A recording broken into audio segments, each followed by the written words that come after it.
Lionel,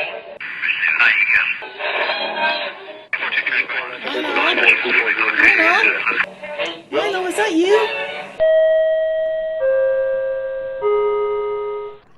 There, I think I got it.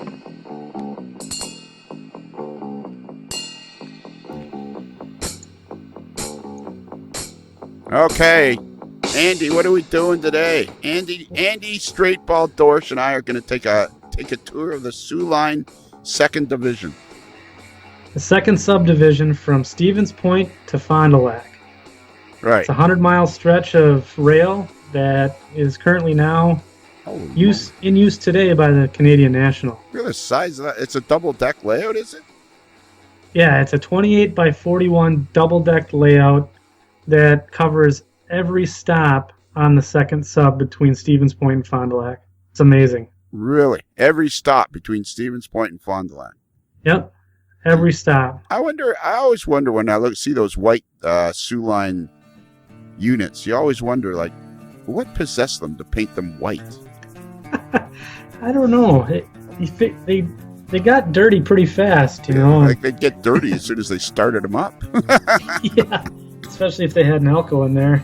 Yeah, like holy mackerel! I always was amazed by that. I mean, it's a cool paint scheme for sure. But really, all white? I mean, there's nothing cooler than the white F units from the Soo Line from the 70s. But really, white? Yeah. They look sharp, though. I mean, when you see them, you know it's the Soo Line. Is there any? There's none left. There's none still tooling around, I guess. It'd be too long, too far from them. Because the CN owns it now. Yep. Yeah, that's right. So the last of them would have been the Candy Apple Soo Line scheme where they were all red with white lettering. But yeah, I don't think there's too many left. All right, so look at that. I love the scenery here. I love the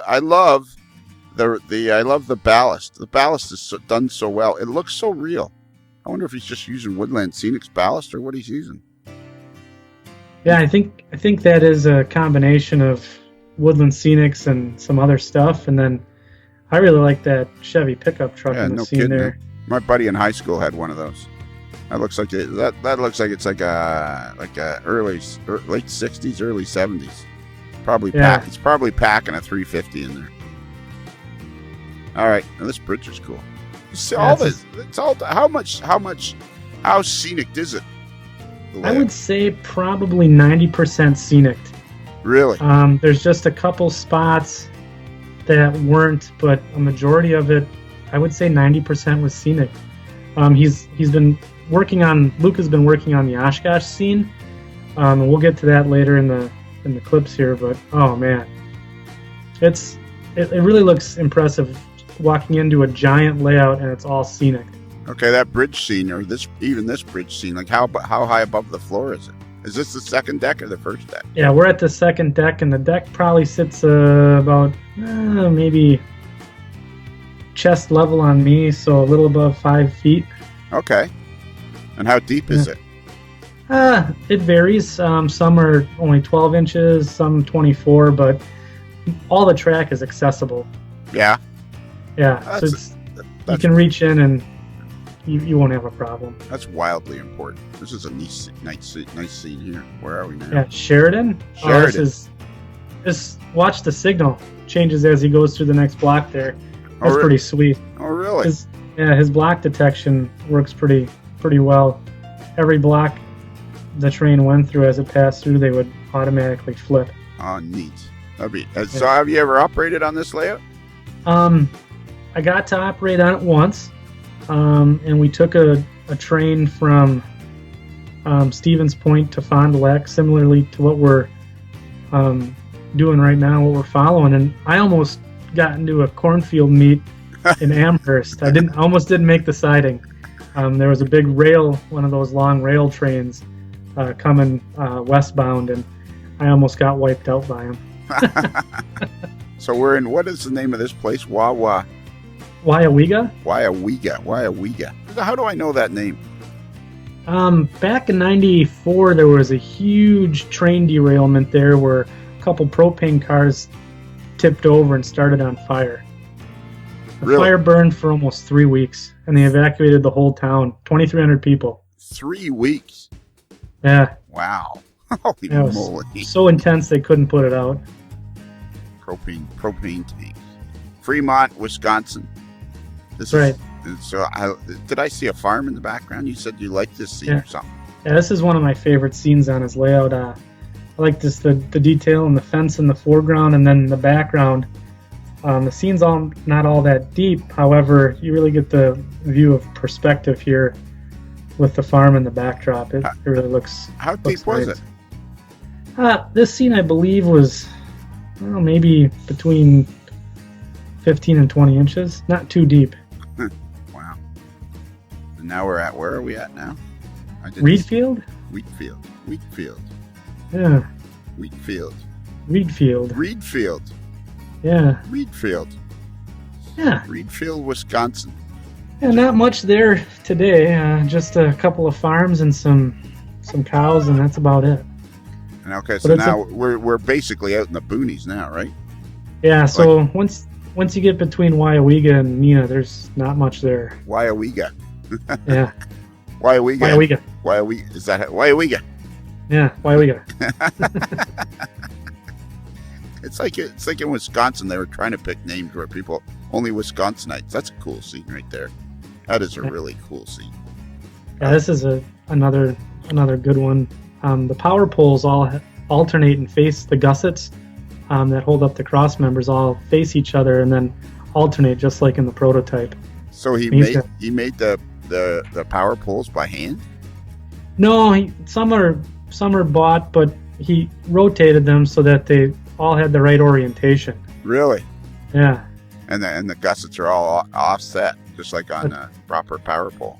That's right. Wow, that's cool. So where are we now? We've skipped past Neenah and we're on our way to Fond du Lac. We're in Snell's, and there's a warehouse there, Checker Warehouse, which you can still see from Interstate 41. Okay. And 41's on the way to Appleton, isn't it? Yep, that's right, between Appleton and Fond du Lac. So of course, I guess it's on the way to Fond du Lac if you're going the other way. That would be right. Yeah, it's not a one-way street.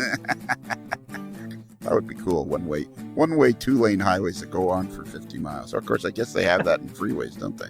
So now here comes the Chicago and Northwestern. We're actually seeing another train here. Yeah, so the CNW had a parallel line between Neenah and Fond du Lac with the Soo Line. And it wouldn't be, daily you would see the CNW either crossing past or trying to pass the Soo Line on the way to Fond du Lac. But they had two separate rails or sets of rails, and it was, great to watch and railfan in that area. So how far did the tracks parallel each other?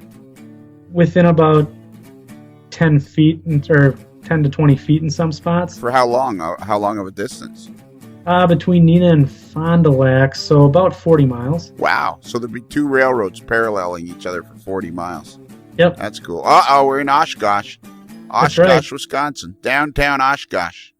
Yeah, so the railroad Soo Line went right down Division Street here in Oshkosh.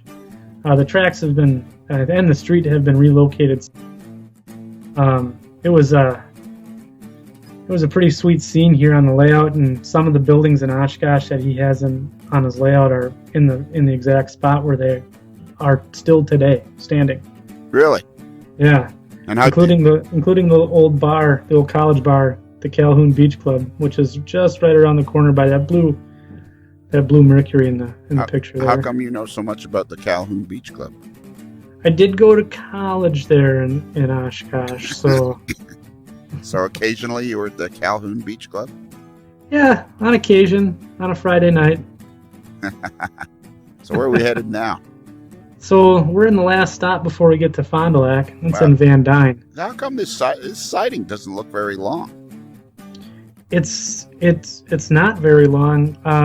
The line in the back is still the Chicago and Northwestern, and then this siding kind of bellies out and provides a runaround for the Soo Line. So, But right in from the road up to the front of the video, this little tiny siding, doesn't look like it's more than 2 or 3 cars long. Yeah, it's not that long.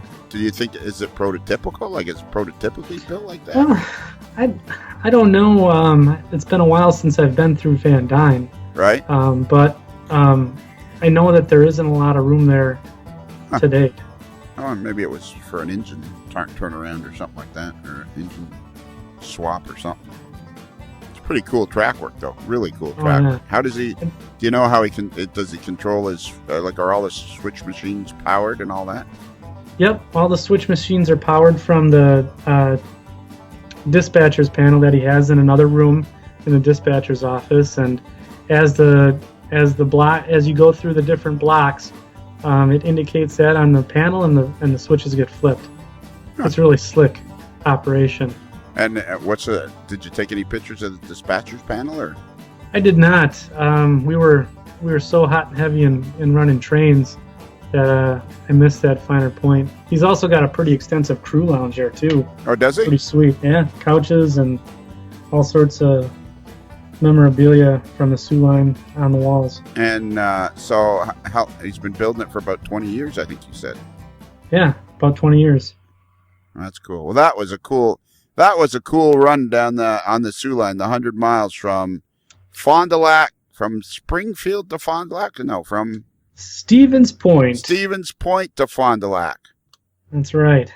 All right, Fond du Lac. Fond du Lac. I can hardly wait till the next time. Yeah, it's good hanging out. See ya. I think I'll buy a lunch. Attaboy. Then I won't see you. I'll stay with you. There you go.